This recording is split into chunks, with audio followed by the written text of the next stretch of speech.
Welcome to another episode of The Modern Moron. Man, have I put off publishing this episode, and I'm not sure why.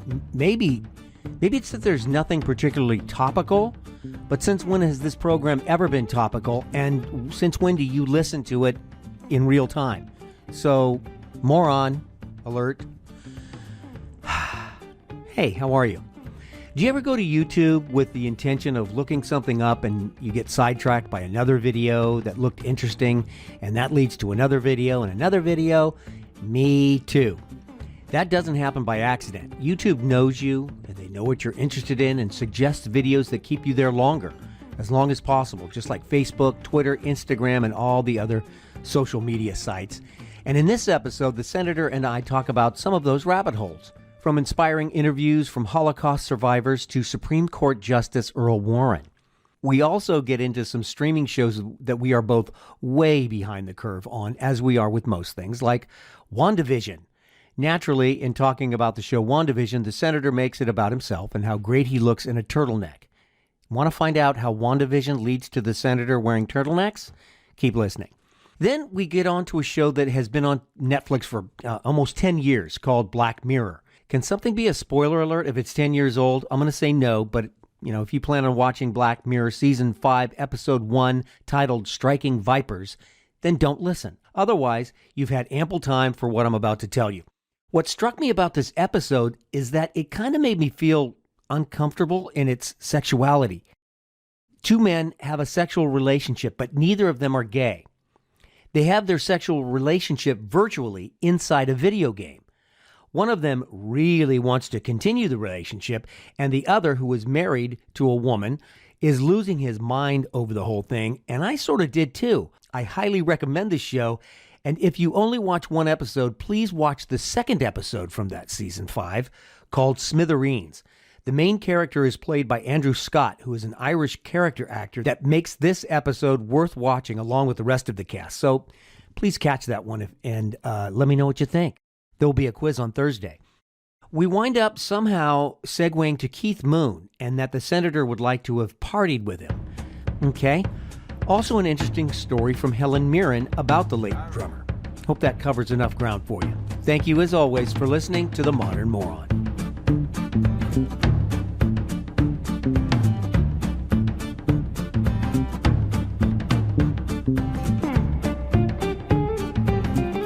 I go down the rabbit hole on YouTube. Do you watch a lot of YouTube? Oh, easily. Well, look at what I sent you. Did you watch the interview? Anderson Cooper interviewed Howard Stern. I haven't watched it yet, honestly. I'm sorry, I haven't, but I will. He interviews Howard Stern about Donald Trump. Howard Stern has probably spent more time interviewing Donald Trump than anybody, really. Right. And he has great insight into, he thinks Trump would benefit from some psychotherapy. I am a very stable genius, okay? Because Howard Stern went through it. I idolize Howard Stern a little bit because I used to be in radio. I did morning radio, and Howard Stern was like, please. Really? I didn't know that. I didn't know that about you, my fine friend. Really? I don't think I knew either. I feel like I don't realize who my idols are until I look back. Like I idolized Johnny Carson and what he did in late night, and I didn't realize it at the time. I idolized Howard Stern, didn't realize it at the time, but his insight and the way he interviews now is so different. He did actually a great, probably Hillary Clinton's best interview. And when she was running for president, he supported Hillary Clinton. He said, come on my show. He knew that if he could get her to come on the show, he could humanize her, which is exactly what she needed. She wouldn't do it. Wow. Don't tell me what to say. Very interesting interview. Okay. You need to get out more. I'm sorry I didn't. I will. Do it at your leisure. It's. I'll put the link to it in the description of this episode. It's a really interesting interview. But going back to YouTube, going down that rabbit hole. Well, I sent you something today about Ringo Starr, and I watched most of that. Whether you liked it or not, it's just so interesting to me. So I've been watching interviews from the Holocaust. This will, I know, totally going off base here, but I've been watching. We have no base. From survivors of the Holocaust, right? Mm-hmm. And you can go back, and there's all these documentaries, and there's all these firsthand interviews with survivors of Buchenwald and of Auschwitz and et cetera, and Dachau. Man, that is some interesting stuff. I mean, I could watch that. There was 3 men who were being interviewed. It was on a 60 Minutes. It was from 2006, I think.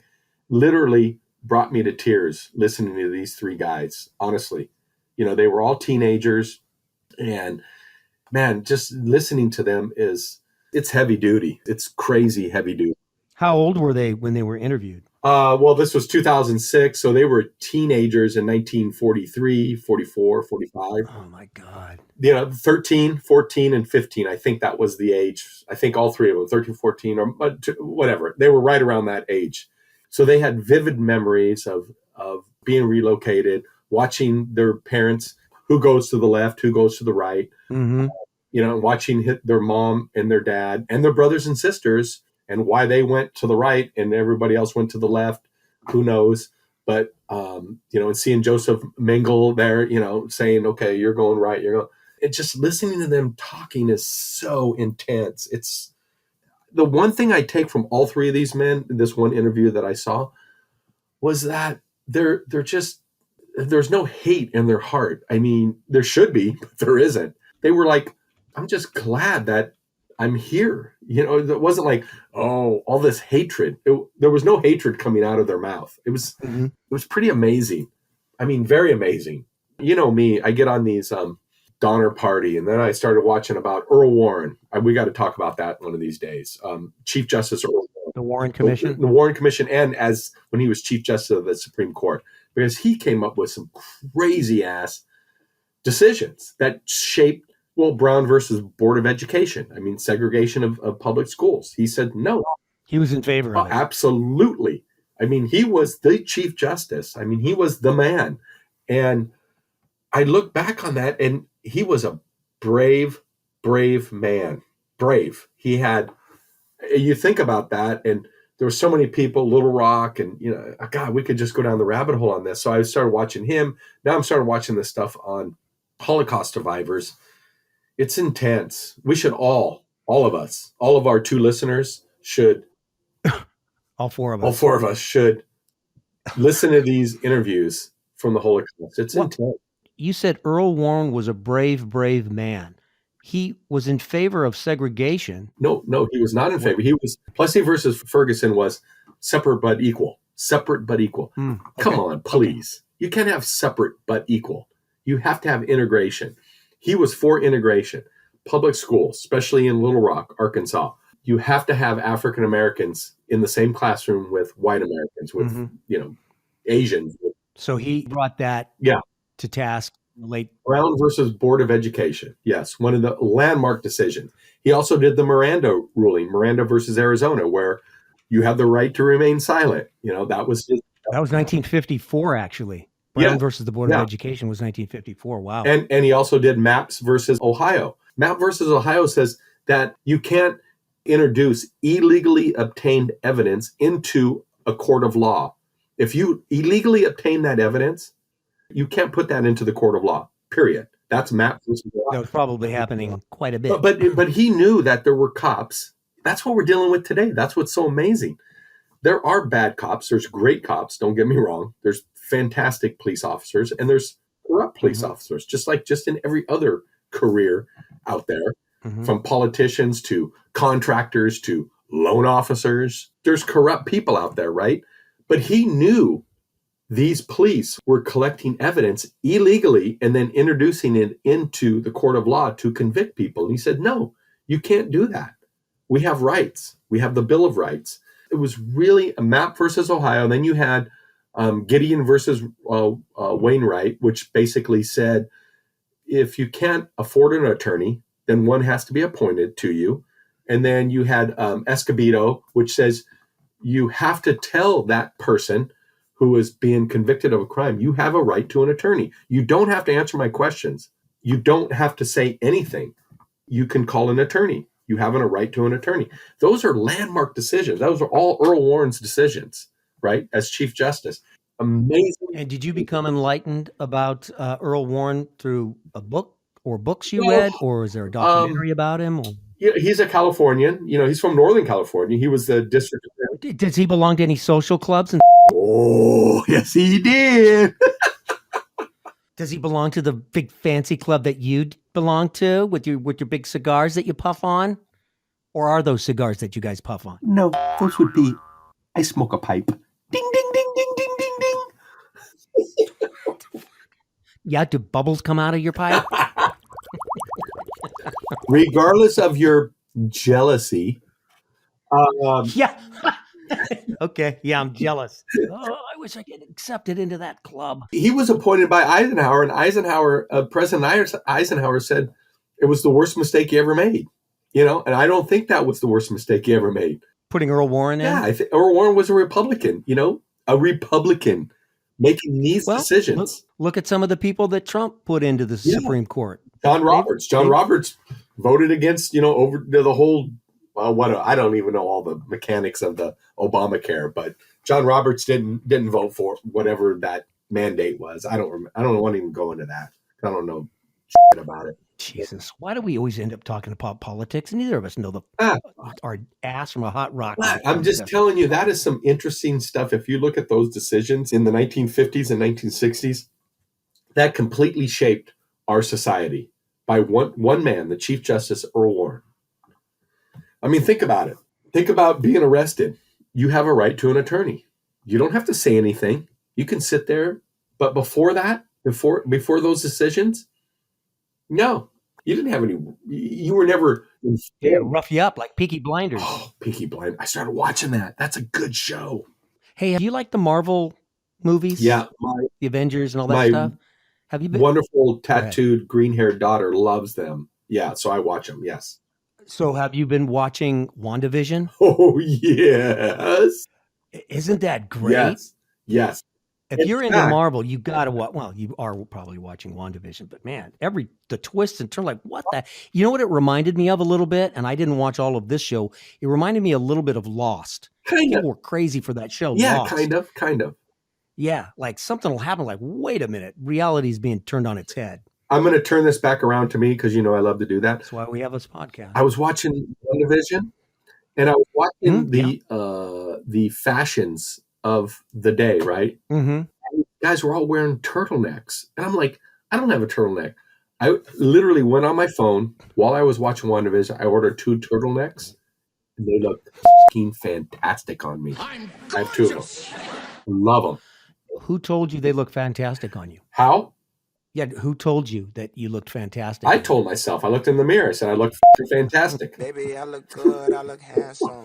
I wish I had half of your... I don't know if is that self-esteem? Is that I look fucking fantastic. I don't think I've ever in my life looked in a mirror. Maybe I have internally. Wow, I look fucking fantastic. I do it regularly. It's okay. Okay. I don't doubt that you do it regularly. I think you do it every fucking morning. Oh, if I was playing for the other team, you and I would be married. We would be a great couple together. I swear to God. Dude, have you heard of the show Black Mirror? It's been on for years. It's nothing. No, don't know that show. No. Black Mirror is sort of like a new Twilight Zone. So I heard it's a great. So I'll watch the first episode. Black Mirror. Wait, hold on. Let me get out my sticky. Black Mirror. Each episode is independent. They're standalones. It's not a serial where you watch episode after episode. Netflix, Amazon, what's that? Netflix, Black Mirror. Yeah, okay. It's been available for a long, long time. So the first episode is these 2 guys. It's early in their life. They're roommates and they're playing video games and playing video games a lot. So 10 years later, some amount of time passes. They're at a barbecue. They have he's got kids. One of them has kids and a family life. He's all settled down. The other guy's still single. He's living the fast lane still. And he gets a birthday present for this guy. And it's a video game, the equivalent of virtual reality glasses. Only instead of virtual reality goggles or glasses, it's just this thing about the size of a quarter that you put near your temple. You put it to your temple, right. And then it's a virtual reality. So the guy calls him late that night, says, "Hey, let's get online." So he puts the thing on. He goes, "I'm telling you, your mind's going to be blown."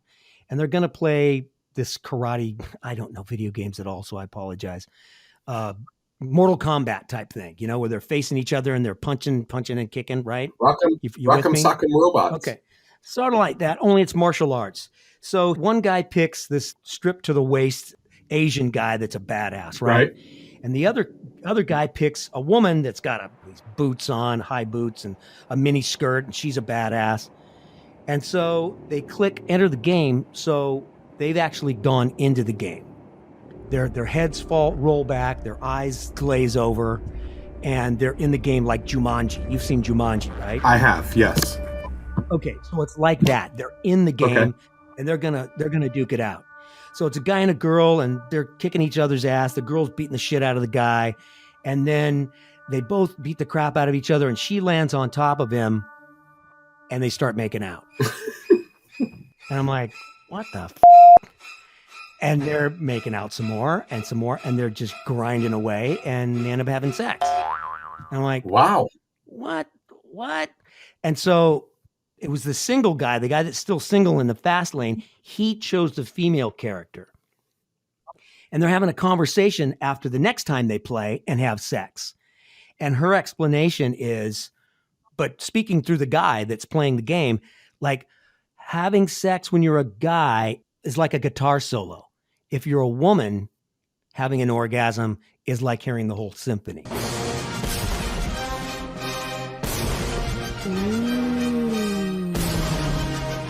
Wow. And he wants to keep getting together with this dude, and it's just mind-fucking this guy, no pun intended. The guy that's married with kids, he's like, I can't do this anymore. It was just way too weird for me. Should I watch it? I mean, I put it on my list. I don't know. At one point, the guy who was married says, all right, meet me here. They met. He goes, kiss me. Let's find out if this is all virtual in the game or if we're actually gay lovers. Kiss me. Wow. And I'm like, that's crazy. And they're like uncomfortable, and they kiss. And it's like, I didn't feel anything. I didn't feel anything either. All right, so let's go back into the game and have sex. And it was just like, I could not. I don't think I'm homophobic, but I was just really, I didn't know how to process that. That was gay-rific. Wow. Maybe you should watch that episode just to see what you think. Wow. Yeah, I don't know what to say. Because the woman, they're both Asian in the game. The guy is ripped. He's good-looking guy, totally ripped, six-pack and all that. The woman is Asian as well. She's attractive. And it's just, a little bit of a sensory overload, which that's what the point of it was. I'd be curious to what you think of that. I've just left them going, okay, don't know quite how to feel about that. Wow. That episode was not targeted to my demographic. Wow. Okay. Well, thanks for sharing all that with me. I'm old. Yeah, that was a bit much, wasn't it? On another note, can I make a left turn? And we'll end on this. Leon Spinks, dead at 67. 67, that's pretty young. So obviously he beat the champ, Cassius Clay. I won't say his other name. Muhammad Ali. Are you serious? Why would you not say Muhammad Ali? Because his name is Cassius Clay. That's his name, Cassius Clay. Why would I say anything other than his name? Because he changed his name to Muhammad Ali. Yeah. Why would you not say Muhammad Ali? I didn't hear it. Your answer. Because his name is Cassius Clay. Okay. Well, he changed his name. Why do you not want to say Muhammad Ali? Because his name is Cassius Clay. Not if he legally changed it. No, it's like somebody converted to Judaism. What's your deal? You can't convert to Judaism. You're either a Jew or you're not a Jew. Period. First thing in the morning, I gotta get myself a good Jew lawyer. Archie, do you always have to label people? Why can't you just get a lawyer? Why does it have to be a Jewish lawyer? Because when I'm gonna sue a neighbor, I'm gonna get a guy that's full of hate. Okay. So because he converted to the Nation of Islam and took the name Muhammad Ali, you're not willing to acknowledge it. I'll acknowledge it. I think you're just trying to be dramatic. No. I'll acknowledge it. I'll acknowledge Muhammad Ali. But his name is still Cassius Clay. His birth name was, okay, great. Yeah. And so what was Lou Alcindor was Will, Not Will Chamberlain. not Will Chamberlain. Lou Alcindor became the center. Oh my God, I can't think. I'm stupid. We're such- What's his name? Jesus, we're old. Lou Alcindor he played for the Milwaukee Bucks, but when he came to the Lakers, he changed his name. I believe he played for John Wooden, the Wizard of the Wizard of Westwood.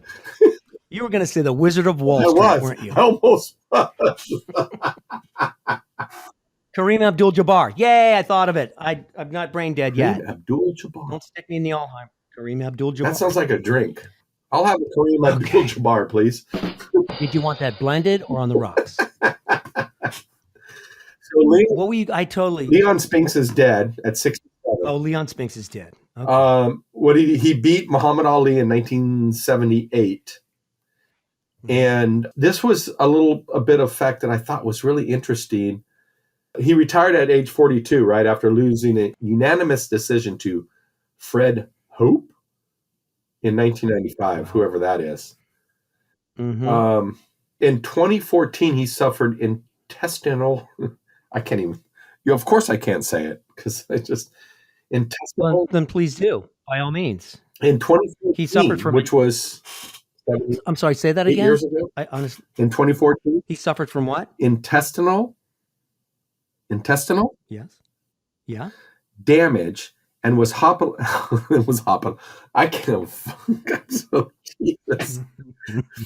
Hospitalized. 2014, he suffered intestinal damage and was hospitalized after swallowing a piece of a chicken bone. It led to multiple surgeries. In 2019, he was in and out of the hospital while undergoing treatment for prostate cancer. I don't know why I find that so funny that he got jacked up eating a chicken bone, but I'm sorry. It's just funny. I'm sorry. It should be. I'm sorry. Makes me think of Mama Cass. Mama, I think Mama Cass on a Elliott. bologna sandwich. Was it a chicken bone? Actually, Mama Cass died of a heart attack, but it might have been brought on by. She died. You sent me this. She died in the same flat that was owned by Harry Nilsson. Yes. It's the same flat that Keith Moon died. Yes. And Harry Nelson thought that the flat was jinxed. They both. I'd probably be on board with that. But how crazy is Keith? We could do a whole podcast on Keith Moon. God. That dude. You said he's like a hero to you. You want to be like him? I wish I could have partied with him. Can you imagine partying? No, dude. Have you watched some of the documentaries on some of the drugs that guy took? He took the video I sent you of him passing out at the drum kit at the Cow Palace in San Francisco. I saw that. Yeah. He had taken monkey tranquilizers, whatever they used to tranquilize either like animals. He took an animal tranquilizer and he passed out at the drums. Well, you saw it. I saw another. Helen Mirren was being interviewed. She was doing a play. But anyway, I'm about to go on for my last entrance. And I hear this, and my dressing room overlooks the back alley where the stage door is. I hear this incredible crashing and banging and noise and everything. And I hope Mick's listening to this because he'll appreciate it. And I look out the back, and that's where all the trash cans are. And there, climbing out of one of the trash cans, is this completely drunken guy, totally as we say in England. I like it. And covered now in trash, and he's got a pinstripe suit on and is a complete madman. So I think, some drunk as usual Saturday night in London. So I go waiting to go on for my last entrance, and then I hear the crashing and the banging coming in through the stage door, and I think, oh my God, he's broken into the theatre. And then I hear the crashing and the banging coming up the stairs outside my dressing room. And then the crashing and the banging stops right outside my dressing room, and I bang, bang, bang, Ellen! Come out, Ellen! And I open the door, and it's Keith Moon, the drummer. Keith Moon? Keith Moon. The insane Who drummer, Keith Moon, yeah. Wonderful. My childhood hero, yeah. Exactly. Yeah. Standing there, and he was the man in the trash can, and I go, he said, hello, darling, I hear you're fantastic in this play. I said, oh, hello, Keith. It's really nice to meet you. I'm very honoured. You know, thank you for coming to visit. Yeah, that's all right, darling. So, and I said, I've got to leave you now because I've got to go on stage. He said, don't worry, I'll come with you. This is great. This would be amazing. I know. It would take some explaining in this play, No, Keith, no, you stay here. No, it's all right, I'll come and play in your band. It'll be good, you know. And I'm so idiotic. This is why I say I'm not rock and roll. Right. If I was rock and roll, I'd say, yeah, come on, man. It'd be Right. fantastic. Just be historic, yeah. Instead, I went, oh, no, you can't. It's the theatre. We don't do that sort of thing, you know. And one of my great regrets is not having appeared on stage with Keith Moon. Yes. Yes. Wouldn't you want to? I mean, drugs aside, the guy was, I bet he was fun to party with. Well, you know what caused his overdose? Gets to the Beatles. Is that night, Paul McCartney was having a big party. He went with Paul and Linda, right? He was with Paul and Linda. He was supposed to go. He was going to go, but he was trying to get off alcohol. So he was taking whatever, I don't know if you remember what the drug is that he was taking. And he was deliberating the whole day. I can't go. People are going to be drinking. And he was afraid to show up sober and not perform, not be the Keith Moon everyone expected. This is why people go to rehab now, right? Right. He just couldn't. He was grappling with, people won't like me. I won't be the performer that everyone expects, the craziness. That all came from insecurity. And that's how he OD'd. He took a bunch of those pills and went to the party and probably took some more when he got home, and that did him in. He was just afraid of just being, that people wouldn't like just plain old Keith Moon. Wow. That's pretty amazing. Really. Yeah. What he was 34 when he died? Something like that. Yeah. He looked like he was in his 40s. I'm just telling you. I mean, the guy was. a wreck. I love watching the videos of him with the Who. I mean, he was a very animated. You know, he was out there. He was having so much fun. But he was a very troubled man. I think Pete Townsend or Roger Daltrey was being interviewed, and they said, I think today it would be diagnosed properly as ADHD, or Absolutely. it was on the autistic spectrum, something like that. And you could deal with it. Yeah, I totally agree with them on that. I totally agree with that. Yeah. Not that I freaking know anything about that, which I don't. Wish I could have seen them play, man. He was not a traditional drummer, that's for sure. Yeah, when you get a chance, watch that other clip that I sent you about Ringo. It's really good. Really good. I watched most of it. Did? I watched most of it. I don't really care for that guy, but I totally agree with him that Ringo is completely underrated when it came to keeping time and how it all worked out. God, it's really interesting. There's so much interesting stuff that we have to deal with. And we end up talking about politics. There's no reason why we have to do that. No, zero reason.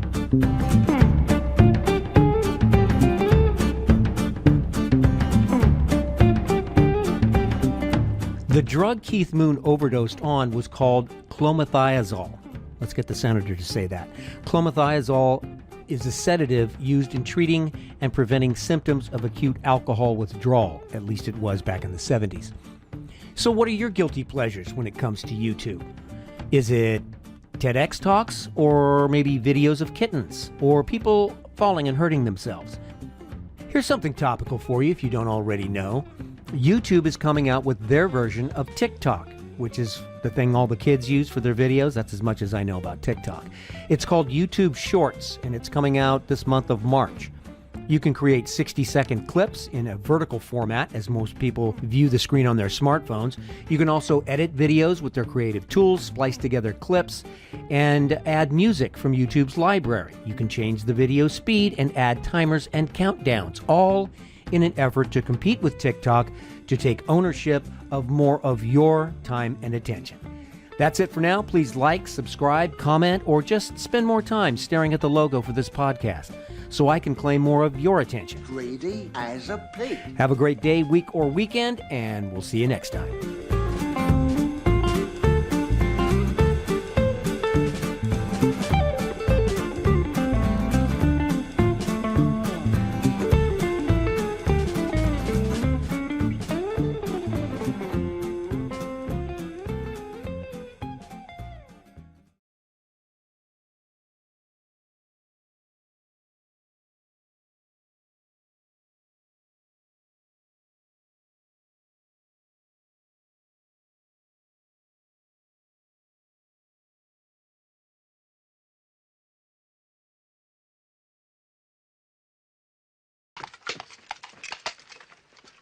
You fight with the strength of many men, Sir Knight. I am Arthur, King of the Britons. I seek the finest and the bravest knights in the land to join me in my court at Camelot.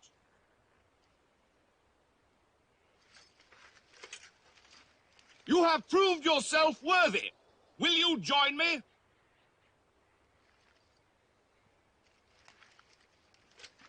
You make me sad. So be it. Come, Patsy. None shall pass. What? None shall pass. I have no quarrel with you, good Sir Knight, but I must cross this bridge. Then you shall die. I command you, as King of the Britons, to stand aside. I move for no man. So be it.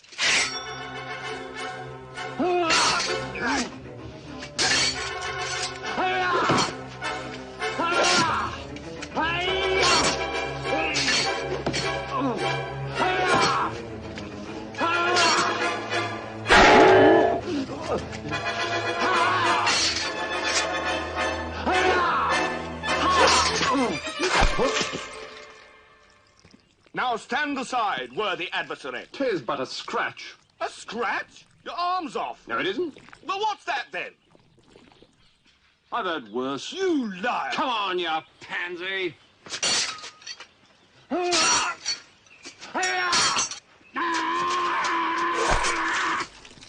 Victory is mine. We thank thee, Lord, that in thy mercy... Come on, then. What? How about you? You are indeed brave, Sir Knight, but the fight is mine. Oh, had enough, eh? Look, you stupid bastard, you've got no arms left. Yes, I have. Look! It's just a flesh wound. Look, stop that! Chicken! Chicken! Look, I'll have your leg. Right! Right, I'll do you for that. You what? Come here. What are you going to do, bleed on me? I'm invincible. You're a loony. The Black Knight always triumphs. How about you? Come on, then.